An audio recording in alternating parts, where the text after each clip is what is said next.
साथियों, वर्तमान श्रृंखला में हम गुरु के फलों को समझने की कोशिश कर रहे हैं और अभी तक के चैप्टर्स में हम वृक लगन से सिंह लगन तक की बात कर चुके हैं और इसमें भी हमने उदाहरण के रूप में सप्तम भाव स्थित गुरु को लिया था और आज हम कन्या लग्न में सप्तम भाव स्थित गुरु के बारे में समझेंगे। कन्या लग्न में सप्तम भाव मीन राशि में बैठकर गुरु किस प्रकार फल देंगे इसके बारे में बात करते हैं।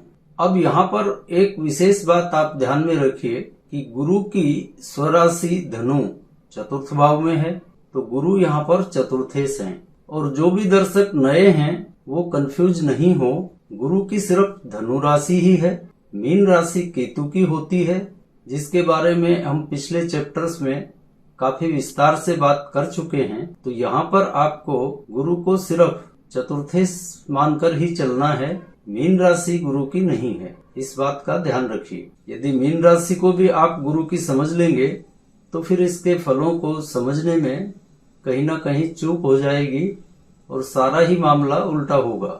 अब हम यहाँ पर देखते हैं मीन राशि में सप्तम भाव में बैठे हुए गुरु की कन्या लग्न के लिए यह एक अच्छी स्थिति है और गुरु यहाँ पर ठीक फल देने में सक्षम रहते हैं और कुछ बातों के लिए ठीक नहीं रहते, तो आगे हम उन पर विस्तार से बात करेंगे।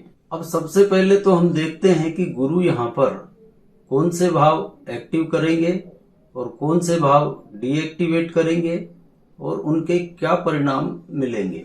तो सबसे पहले भावों के एक्टिव और डीएक्टिवेशन की प्रक्रिया को समझ लेते हैं।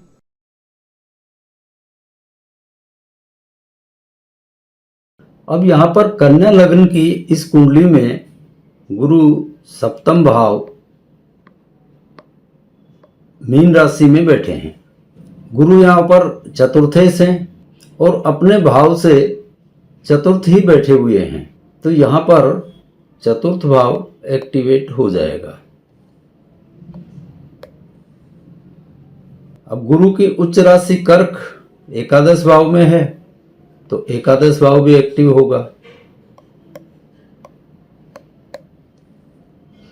और अपने उच्च भाव से गुरु नवम भाव की दूरी पर बैठे हैं, तो यह नवम भाव भी एक्टिव हो जाएगा। अब गुरु की नीच राशि मकर पंचम भाव में है, तो पंचम भाव यहाँ पर डीएक्टिवेट होगा और अपने पंचम भाव से तीसरे भाव की दूरी पर बैठे हैं, 1 2 3, तो यहाँ पर तृतीय भाव भी डीएक्टिवेट हो जाएगा। अब यहाँ पर हम सबसे पहले बात करते हैं नवम भाव एक्टिव है और तृतीय डीएक्टिवेट है, तो यहाँ पर क्या होगा कि इस जातक का भाग्य ज़्यादा साथ देता है और तृतीय भावों के फलों में यहाँ किंचित कमजोरी रहेगी। हालांकि इसकी नवम दृष्टि तृतीय भाव पर है, लेकिन यह तृतीय भाव यहाँ मेहनत के मामले में बढ़ेगा। जातक भाग्य के साथ साथ मेहनत भी करेगा, भाग्य साथ देगा, मेहनत भी करेगा, मतलब कि अच्छे फल मिलेंगे, लेकिन यहाँ तृतीय भावों के कुछ कारकत्वों में कमजोरी आएगी, उस पर अभी हम बात करते हैं। लेकिन इसके अलावा यहाँ जातक का भाग्य अच्छा साथ देता रहेगा। नवम की वजह से जातक को जहाँ धर्म करना है वहाँ धर्म भी करेगा, जहाँ विवेक की जरूरत है वहाँ विवेक से भी काम लेगा। अब तृतीय भावों के फलों में क्या कमी आएगी, तो ये तृतीय भावों के फलों में कमी यह आएगी कि जातक को नौकर चाकरों से समस्या रह सकती है।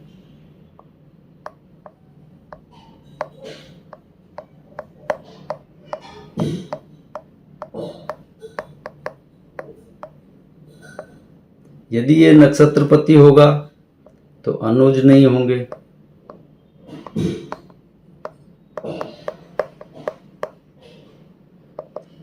ये दो समस्याएं यहाँ पर आती हैं। तो यह तो बात हो गई तृतीय डीएक्टिवेट होने और नवम के एक्टिवेट होने की। आइए अब देखते हैं यह चतुर्थ भाव एक्टिव है, इसके क्या फल मिलेंगे। चतुर्थ से चतुर्थ ही बैठा है, तो चतुर्थ तो यहाँ प्रबल रूप में एक्टिव है ही।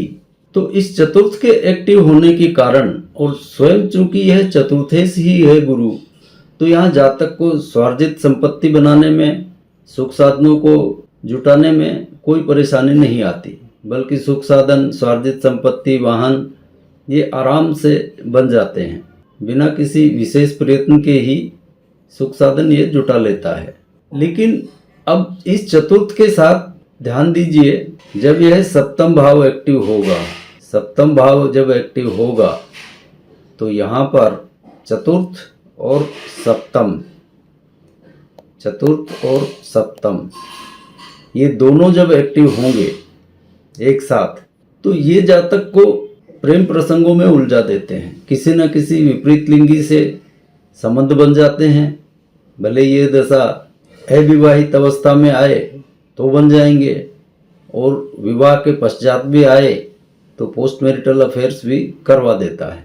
अब यहाँ पर हम बात करें, ये जो एकादश भाव एक्टिव है, इस एकादश का क्या इफेक्ट मिलता है। इस एकादश की वजह से जातक यदि नौकरी में होगा तो वहाँ नौकरी में भी लोभ करेगा। अब नौकरी में लोभ का क्या मतलब होता है, यह तो सब आप जानते ही हैं।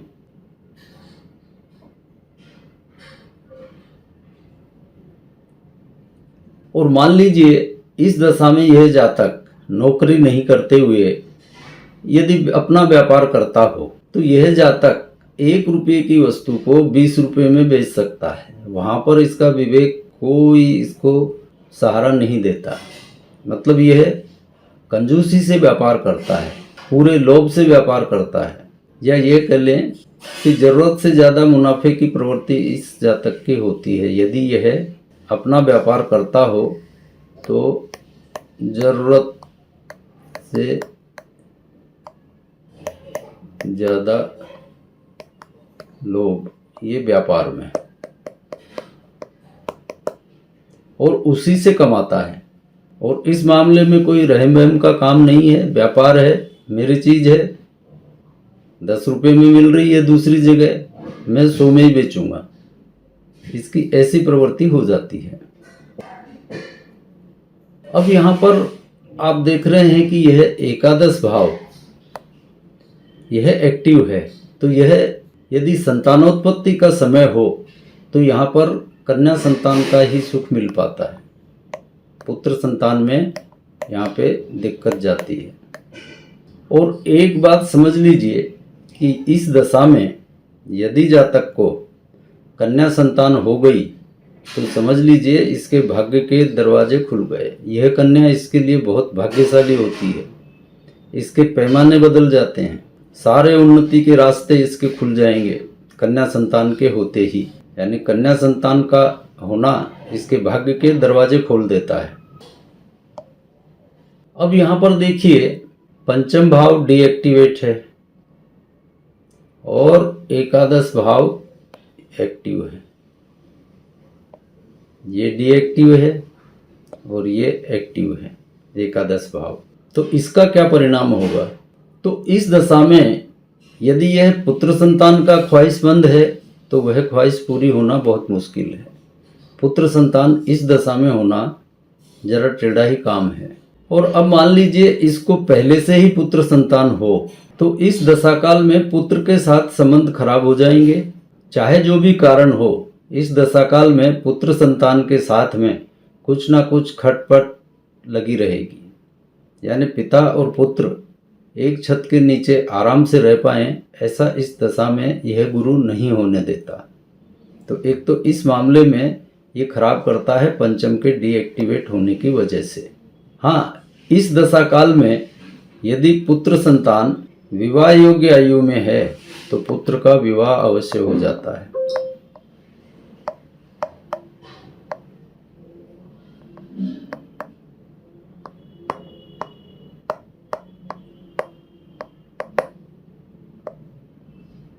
और पुत्र के साथ इसकी पटरी भले ही नहीं खाती हो, लेकिन पुत्रवधु जैसे ही आएगी फिर इसकी उन्नति के रास्ते खुल जाते हैं। पुत्रवधु इसके लिए बहुत भाग्यशाली होती है।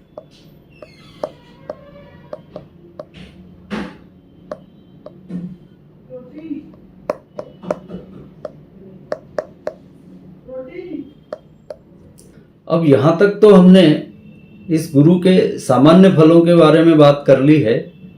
अब आइए आगे बात करते हैं कि गुरु सप्तम भाव और मीन राशि में बैठे हैं, इनका क्या परिणाम होगा।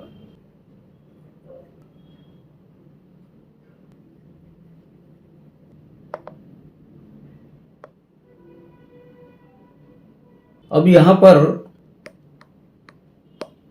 सूत्र कहता है कि गुरु सप्तम भाव में बैठे हैं तो सप्तम भाव के माध्यम से द्वादश भाव को डीएक्टिवेट होना है।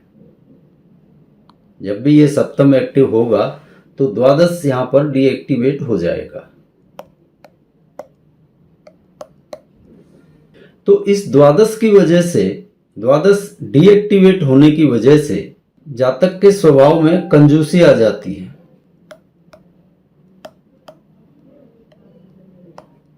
पर यह कंजूसी भी इसको ज्यादा कष्ट नहीं दे पाती। उसका कारण क्या है कि ये सप्तम भाव है जीवन साथी का और द्वादश भाव जीवन साथी का छठा भाव होगा।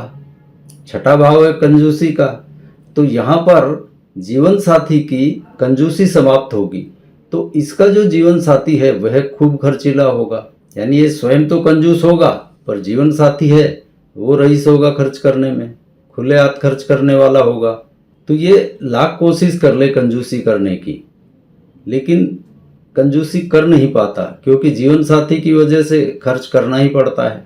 यानी इसकी सारी कमी इसकी पत्नी पूरी कर डालती है। तो पत्नी खर्च करेगी तो इसके ऊपर भी करेगी, यह कमाए वह खर्च करे। यानी ये कंजूसी करके धन कमाता रहेगा और पत्नी उसको खर्च करती रहेगी। तो यह भी कोई बहुत ज़्यादा कष्ट का काम नहीं होता है। तो हमने यहाँ पर देखा कि इस गुरु की दशा में कुछ एक बातों को छोड़कर अच्छे फल मिल जाते हैं।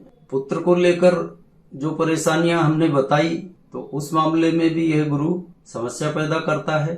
फिर नौकर चाकर और अधीनस्थों के मामले में भी यह गुरु अच्छे फल नहीं दे पाता, यानी उनसे भी जातक परेशान ही रहता है।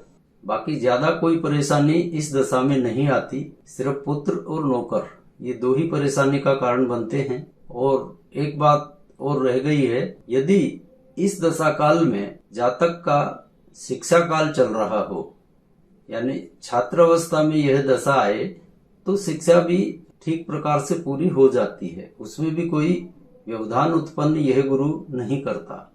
इस चैनल को ज्यादा से ज्यादा सब्सक्राइब करवाएं, लाइक शेयर और कमेंट करें। इसी अपील के साथ आज के चैप्टर को यहीं विराम देते हैं और अगले चैप्टर में मिलते हैं इससे आगे की बात के साथ। तब तक के लिए जय जय सिया राम।